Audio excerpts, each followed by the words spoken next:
Turn Out the Stars is a beautiful piece, maybe one of the most beautiful pieces in the whole of the jazz repertoire. It's also a very sophisticated piece as well. It's got somewhere around 15 key changes in it.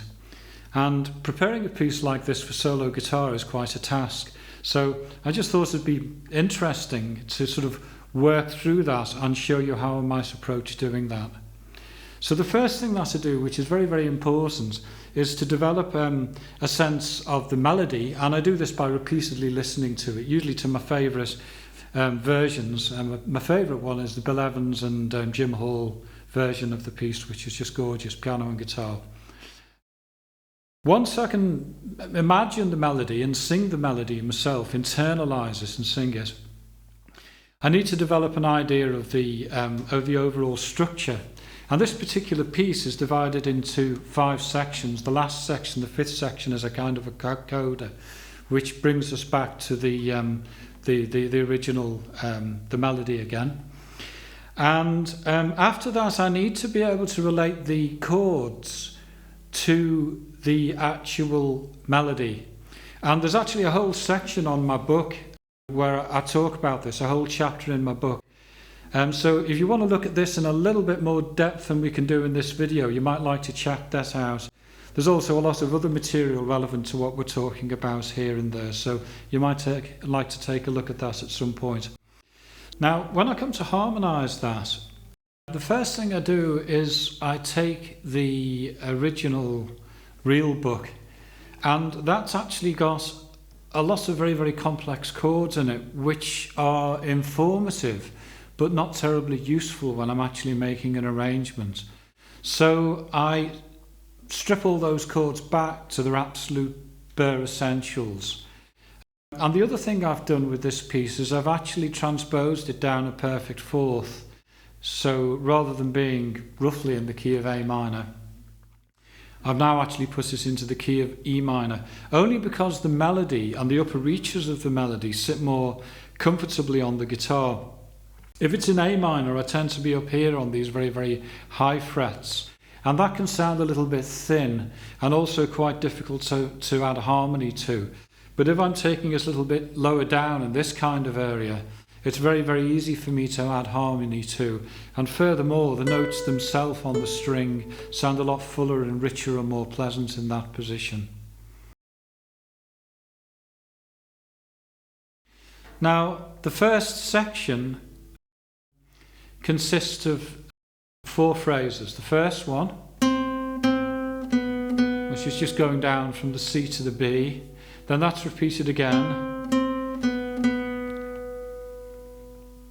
and then we get this 6th interval, starts on the E flat, down a 6 to the G, climbs up the B flat major scale, and then goes to the G and climbs up a D major scale, down a 6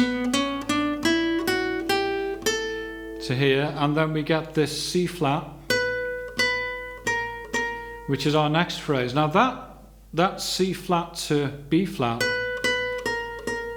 kicks off the second section, so we'll go into that in a moment, and I'll just briefly show you how I harmonise this first section. So the C is, I'm harmonising with a simple F sharp minor 7 flat 5.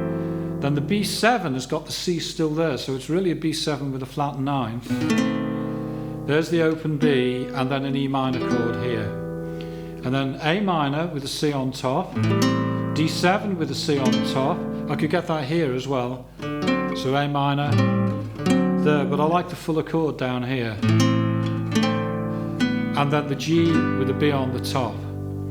And then C minor, F7, ascending scale, B flat 9, B flat major 7, G minor with an E flat, a flat 6 on top, and then to the E minor 7 with the G at the top, open B there, sounds nice, A7, climbing up the scale. Now the D major 7 with the E, the 9th, here on the 2nd string, there's the D major 7, there's the 9th. And then I'm going to shift the same shape up here, like a grand arpeggio, what George Van Esch would call a grand arpeggio, and then I'm going to play the G here, and then the A there, like that. And then into the second section, starting on the A flat minor 7th here, with a C flat on top. Now, when I'm playing that first section, that's the basic outline of it. But what I would then do to create an arrangement, or to improvise a spontaneous arrangement, is that I would limit myself to the shapes that I've just outlined now. But then I would fill that space.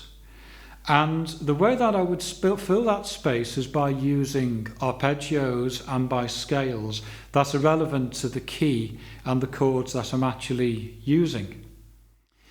And when I'm doing that, I'm actually sort of thinking of three things. Obviously, I'm thinking of, well, four things. I'm thinking of the melody, I'm thinking of the harmony, the chords, but also I'm thinking of a bass line like a double bass player, and also potentially of a sort of a melodic line that is answering some of the phrases in the piece. So for instance, when I play the first phrase, I might think like a bass player. So what I want to do, when I get to the E minor where I've got this space here, then I'm going to create a sort of a bass line that leads me to the A, like this.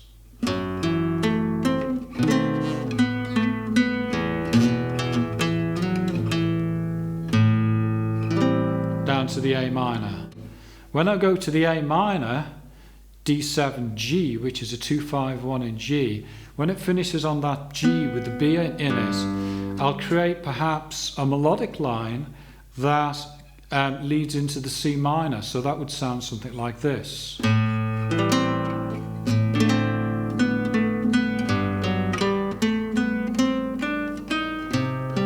Into the C minor there. When I get to the C minor, it's quite busy. So most of my improvising is just taking place within the actual left-hand chord structures and right-hand arpeggios.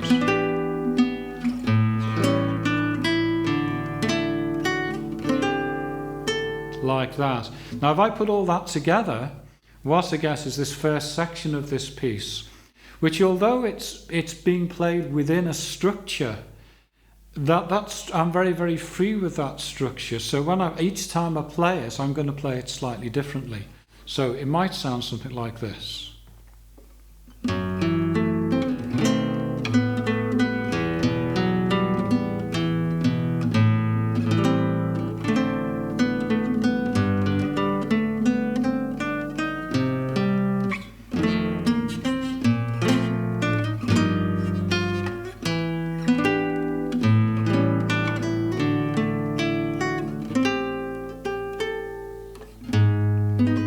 Into the A flat minor there. So then, the next section, we get this same semitone idea to start with. Here, it's C flat to B flat, and then there's a little connection, and then really the same idea again. Here.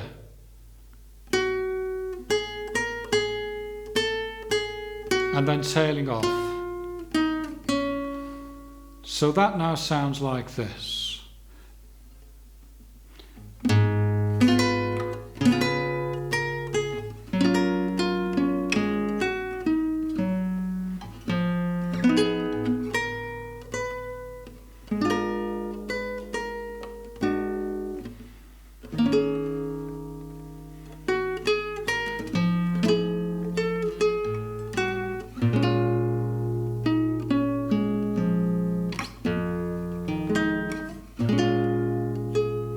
And then into the third section there. So A flat minor 7 with a C flat on the top, D flat 7, it's just an A-shaped 7th chord, but I'm putting the flat 7 on the top and missing out the 5th. I've got enough fingers, but I just don't want to have to stretch them that far. Like this. And then to a C shape, G flat major 7th. Then I like this arpeggio scale. Down the arpeggio of E flat minor 7, so it's G flat major 7, now E flat minor 7 arpeggio, which goes beautifully into the F minor 7 flat 5. then a B flat 7. It's an E shape, but I'm only playing the bass and the top part with a flat 9 there, and then a flat 13, and then that's going to resolve to an E flat minor 7th with the A flat at the top. F7 sharp 9, everyone knows that one. There's the third, sharp 9 again, flat 9, and then B flat minor 7 to finish the phrase. Continue down the arpeggio, little anacrusis. Now into the section 3. Now section 3 is two 5/1s in the key of A major, but on an E pedal, with a dominant pedal on the bottom. And then the second part of it is, in 4 bars, is two 5/1s in the key of G major with a D pedal. So the A major with the D pedal, the melody is C sharp, E, E sharp, C sharp, B, G sharp, E. So it's coming down the arpeggio, an A major arpeggio, the 9th, the major 7th and the E. So you get this big jump,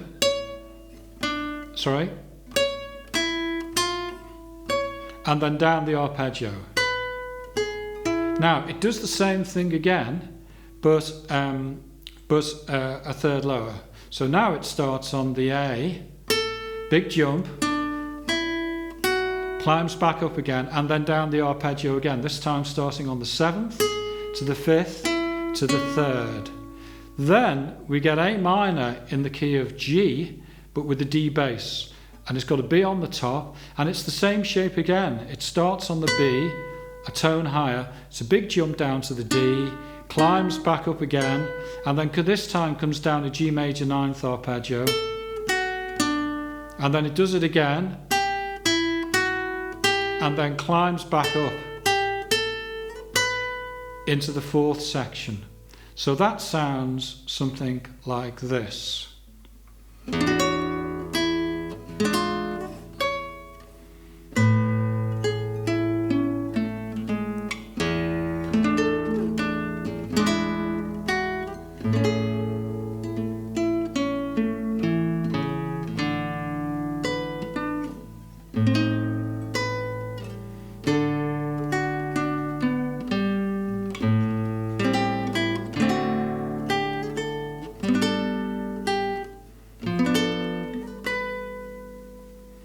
So what was it doing then? Well, B minor on E, melody, like that.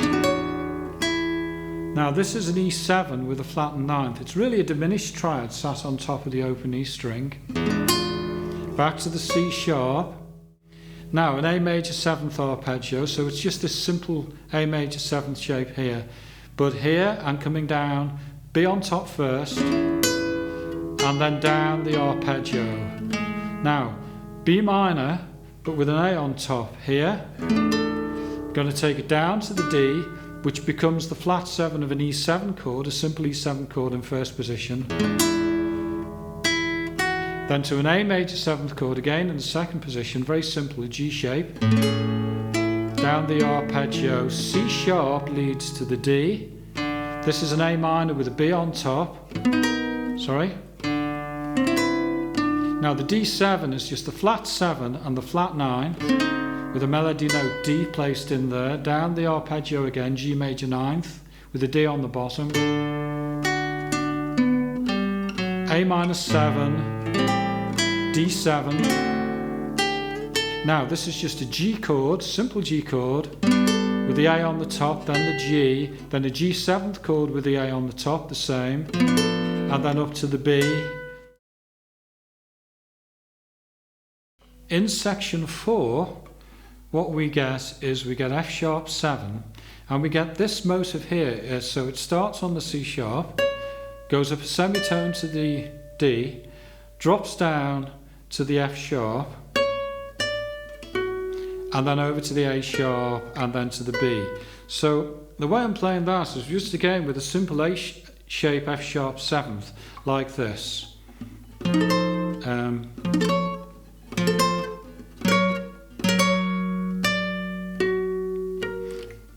That's a B minor, followed by an F7, just a little shell shape. Now, the next motif is exactly the same, but it starts 2 frets lower on the E7, so I'm just going to use the same fingering. To the A minor, then to the little E flat 7 chord there, and the next one is identical again, but another 2 frets lower. Now we get this long, very, very beautifully harmonized descending scale. G minor, B flat 7 on F, E flat major 7 starting on the 9th. Now that E flat, which is the root of the E flat major 7th, becomes the flat 13 of the G7, and then finishing on a C minor 9th chord there, with the A sharp leading into the next section. And then we come to the second part, which goes like this: A minor 7 flat 5. So very, very simple, like an A minor chord. There's the E, flatness, A minor 7 flat 5 with the C on top. This next chord is a D7, but it's got this E sharp here, so it's a D7 sharp 9. Then D7 flat 9, like we did on the F earlier. Now G minor. Now B flat 7, I'm going to keep that D sharp, put the flat 7 here with my 4th. What I'm thinking here is I'm thinking of this G-shaped B flat 7th chord here. B flat chord. So there's the triad in the middle of that. There's the flat 7 there, and there's the D sharp. So from the G minor, D, D sharp, now B flat 7, and then back down to the D again. E flat major 7th has got the D on the top of it. So I'm going to play it here using this D shape, but just with these fingers. There's the C. Now the C is the flat 7 of the D7, so I'm going to play it here, the C on top, up to the D, and then the G major, just an open string, and then just hit the low G root, because I've got a whole bar there which I'm going to fill. Because the last section, the coda, reiterates the first 2 phrases. So the last 2 bars actually mimic the first 2 bars of the piece. The first phrase of the last 2 bars is exactly the same as the first phrase of the whole piece. So this, F sharp minor 7 flat 5, B7 flat 9, E minor. So that sort of brings us back to there. But the second phrase is the same as the second phrase in the piece. C, C, B, B again. But rather than harmonizing it with the A minor 7, D7, G major 7, like that, what Bill Evans does really, really cleverly, and it took me ages to puzzle this out, and this to some extent is still my opinion, but what he does is he harmonizes it firstly with an A sharp minor 7.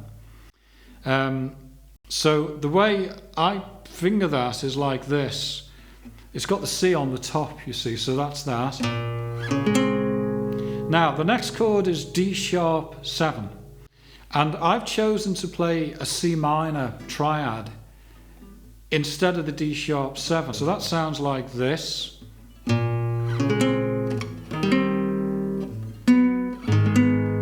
Now, why are you hearing a C minor triad like a D sharp 7th chord? Well, the reason is that the C minor triad has this note here, E flat in it, which is the D sharp, which is the root of the D sharp 7 enharmonically. Then it's got this G here.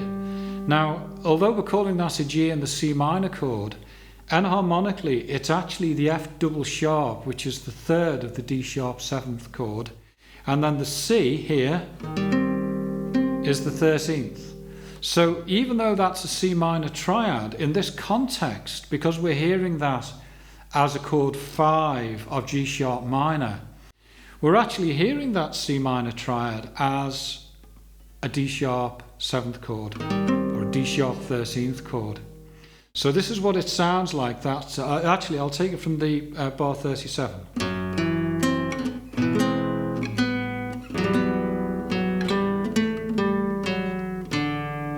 And then to here.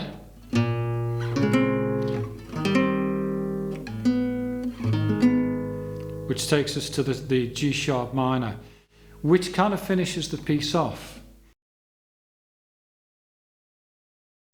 But if you were going to go round again to play through the melody and then maybe abandon the melody a bit, maybe using the same chord shapes as I've just used, or maybe using some different versions of those chords which are going to suggest different ideas to you, then you're going to have to find a way to link the key of G sharp minor to the key of E minor, which is where the piece starts, and they sound really quite different. But this is where Bill Evans, I think, was really, really clever, because the chord G sharp minor is actually chord 3 of E major, and E major is the parallel major of E minor. So in the second part of that bar, that last bar, as a turnaround, if I wanted to connect that to the first bar of the piece to go round to improvise, or to play through the melody in a more improvisational way a second time, then what I would do is I would play, here's my A sharp minor 7 again, here's my C minor stroke D sharp 7, I'll play an open B here, resolve it to the G sharp minor, and then I'm simply just going to play a line from E minor, which is now going to go beautifully to the top, to that first phrase in the key of E minor. So I'll just demonstrate that one more time and then sort of go back to the first chord of bar 1 again, just to demonstrate the coda plus the turnaround, and it sounds like this.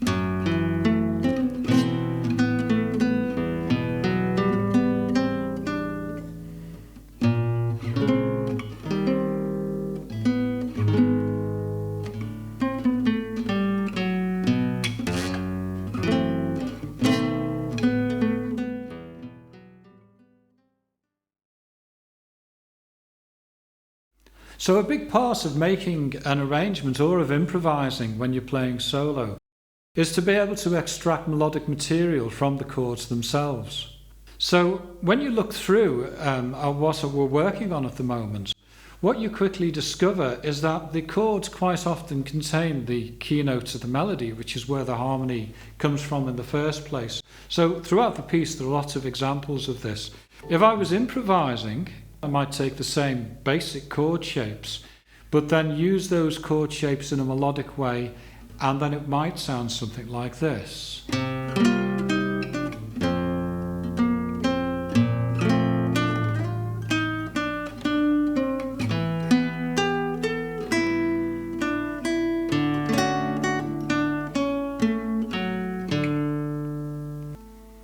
Or something like this.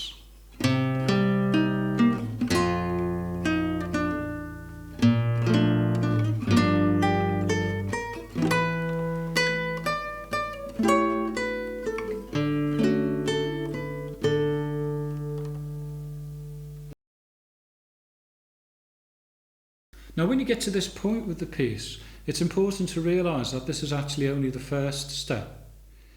Because what you need to do after that is you need to play the piece over and over until it becomes effortless to play. At that point, what will tend to happen is that your own musical imagination and your own musical taste will begin to suggest alternative ways to phrase or to shape the phrases or to articulate the music, in a very similar way to the way that a vocalist might as they become more and more familiar with the song. And using the scales, the arpeggios, the pentatonic scales and the chromatic notes that surround the actual chords themselves, you'll find that you will naturally begin to develop different ideas, and that those ideas will lead to other ideas, which will lead to other ideas, until in the end you'll find yourself in a position where you can become playful with the piece, and begin to improvise in a meaningful way. When you get to that stage, then it's important to start exploring the possibilities of using different inversions and different chord shapes in different parts of the neck, because these in turn will be suggestive of new ideas which will carry you into new areas of thinking. And actually this process is never ending. Taking a jazz standard or any other piece of music, you can actually explore it for your whole life. And this is a very, very rewarding process.